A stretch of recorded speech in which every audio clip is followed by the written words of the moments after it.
토요일 새벽 예배를 하나님 앞에 올려드리겠습니다. 마태복음 13장 44절에서 52절까지의 말씀입니다.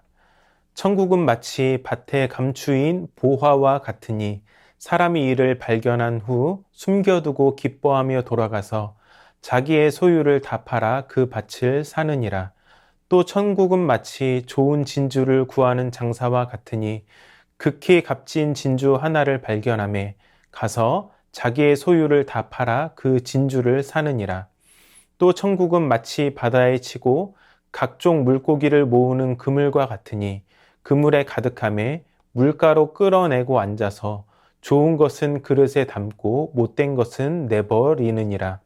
세상 끝에도 이러하리라. 천사들이 와서 의인 중에서 악인을 갈라내어 풀무불에 던져 넣으리니 거기서 울며 이를 갈리라. 이 모든 것을 깨달았느냐 하시니 대답하되 그러하오이다. 예수께서 이르시되 그러므로 천국의 제자된 서기관마다 마치 새 것과 옛 것을 그 곳간에서 내오는 집주인과 같으니라. 아멘. 오늘 우리가 읽은 말씀은 마태복음 13장에 나타나는 7가지 비유 중 마지막 3가지 천국에 관한 비유라고 할 수 있습니다. 보화와 진주 비유는 천국의 가치를 강조합니다. 비교할 수 없는 천국의 가치와 그에 대한 제자들의 태도가 나타나 있습니다. 이어지는 그물에 대한 비유는 알곡과 가라지 비유와 비슷한데 마지막 때에 있을 심판과 구원에 대해서 강조하고 있습니다. 보화와 진주 비유는 마태복음에서만 등장합니다. 이 두 비유의 초점은 예수님이 가져오신 천국의 지고한 가치에 있습니다. 따라서 그것을 아는 것이 허락된 천국의 아들들, 즉 제자들은 그 나라에 헌신해야 한다는 것입니다. 어떤 방해나 도전이 있을지라도 기꺼이 감당할 수 있는 것은 천국이 다른 어떤 것과도 비교 불가한 절대적인 가치가 있기 때문입니다. 그렇다면 천국은 어떤 곳일까요? 밭에 감추인 보화와 같습니다. 고대 세계에서 자신의 보물을 땅에 감추는 일은 매우 흔했습니다.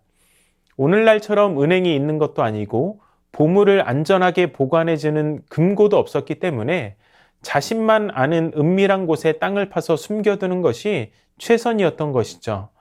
전쟁과 약탈이 빈번한 시대에 가장 안전하다고 여겨진 곳이 바로 땅이었습니다. 땅은 보물 주인에게 은밀함과 안전을 제공했습니다. 문제는 땅속 보물이 그 주인을 잃어버리게 되는 경우입니다. 전쟁이나 갑작스러운 죽음 등으로 인해서 보물의 존재를 알고 있는 사람이 사라지고 나면 보물은 은밀한 중에 땅에 묻히게 되는 것입니다. 그렇게 세월이 지나 어느 날 어떤 사람이 그 밭에서 보물을 우연히 발견하게 됩니다. 그리고 밭을 구입하기 위해서 자신의 소유 전체를 팔아버립니다. 자신의 전부를 던져 손에 쥘 만큼 가치가 있음을 알았기 때문에 자신의 전부를 거는 것이죠. 그가 치러야 할 대가는 괴로움이 아니라 오히려 기쁨이었습니다. 천국의 비밀을 알게 된 제자들은 그 가치를 알게 되었습니다. 그것을 소유하는 과정에서 요구되는 대가 지불은 고통스럽거나 어려운 일이 아닙니다. 최고의 가치를 품기 위해 그에 비할 바 되지 않는 가치들을 내려놓는 일은 쉬운 것이었습니다. 둘째로 좋은 진주를 구하는 장사 비유도 마찬가지입니다. 좋은 진주를 찾아 유랑하던 장사꾼이 최고의 진주를 만나게 됩니다. 고대 사회에서 진주는 금보다 가치 있는 값진 보물로 취급되었습니다. 그는 자신이 할 수 있는 모든 것을 동원해서 그 진주를 손에 넣습니다. 자신의 모든 것을 팔아 값진 진주를 삽니다. 그리고 그 일은 결코 손해가 되는 일이 아닙니다. 이 2가지 비유를 통해 알 수 있듯이 천국은 세상과 비교할 수 없는 최고의 가치를 가지고 있는 곳입니다. 세상 가치를 위해 천국 가치를 버리는 일은 어리석은 것입니다. 그 가치를 아는 사람은 어떤 대가를 지불하고서라도 그것을 차지하고야 마는 것이죠. 그 나라의 삶 전부를 헌신하는 것이 얼마나 기쁘고 영예로운 일인지를 아는 자가 바로 제자라는 것입니다. 소유에 집착하여 사는 것이 아니라 천국 백성됨에 감사하고 기뻐하며 오직 예수로 만족하는 자가 참된 제자라는 것이죠. 마지막 비유는 여러 가지 면에서 알곡과 가라지 비유와 비슷합니다. 추수 때에 알곡과 가라지를 구별해 심판하듯이 그물질을 마친 어부는 걸려든 각종 물고기를 구별해서 좋은 것은 담고 쓸모없는 것은 밖에 버리게 됩니다. 여기서 좋은 것과 못된 것의 기준은 천국이 허락된 자들과 그렇지 않은 자들입니다. 의인과 악인입니다. 세상 끝에 천사들이 와서 의인과 악인을 구별할 것을 우리에게 알려주고 있습니다. 이 비유를 마치고 나서 예수님은 제자들에게 이 모든 것을 깨달았느냐라고 물으십니다. 제자들은 네, 그렇습니다 라고 말합니다. 깨달음은 그에게 천국이 허락되었다는 명백한 증거입니다. 그래서 예수님은 천국의 제자된 서기관마다 마치 새 것과 옛 것을 그 곳간에서 내오는 집주인과 같으니라 라고 말씀하십니다. 서기관은 직무상 율법을 깨닫고 또한 가르치는 자라고 할 수 있습니다. 바로 그 역할이 천국의 제자들에게 주어졌다는 것입니다.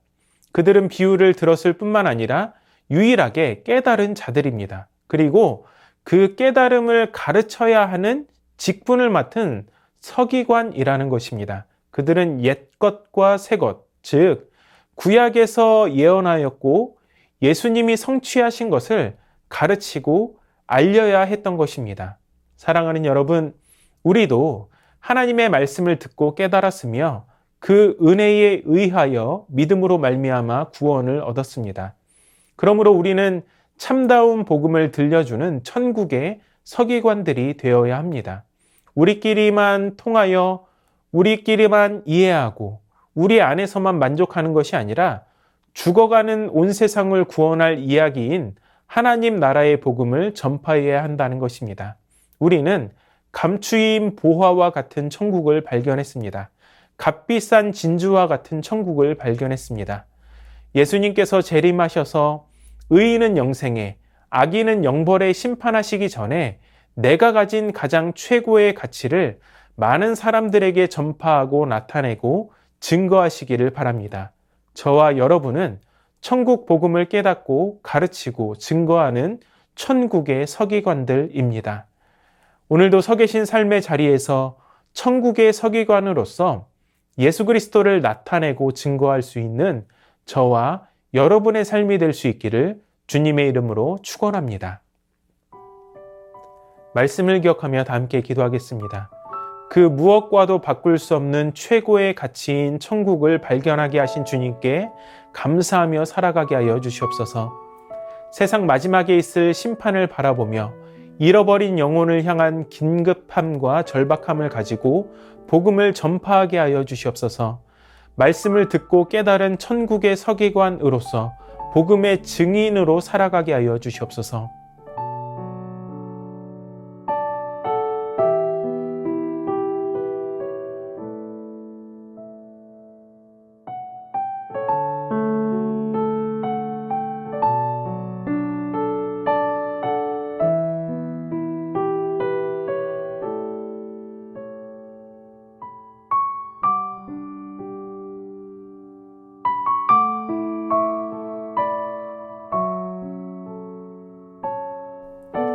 나라와 열방을 위해서 기도합니다. 동성애와 관련된 어떤 악법도 통과되지 못하도록 대한민국을 지켜주시옵소서. 지진 복구 중인 튀르키예와 시리아에 회복과 치유의 은혜를 주시옵소서. 공산권과 이슬람권의 국가들을 복음의 능력으로 자유하게 하여 주시옵소서.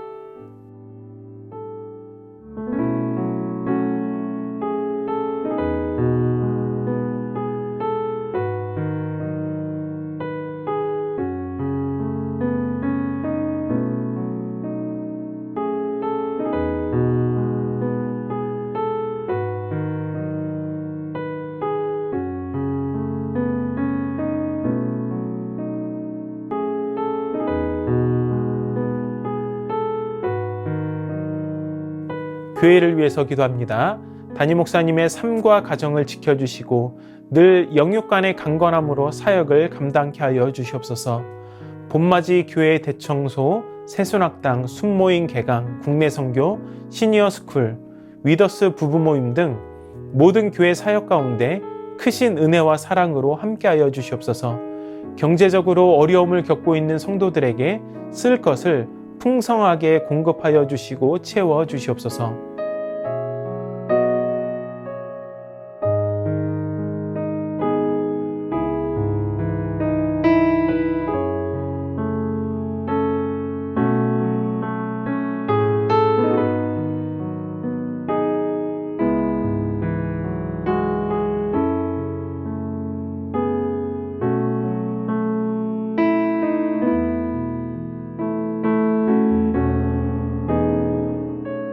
선교사님들과 환우들을 위해 기도합니다. H국 연미족 정부흥 선교사님을 위해 기도하실 때 가족 구성원 모두 강건하고 예수님 안에서 항상 기뻐하고 쉬지 말고 기도하며 범사에 감사하며 살아가게 하여 주시옵소서.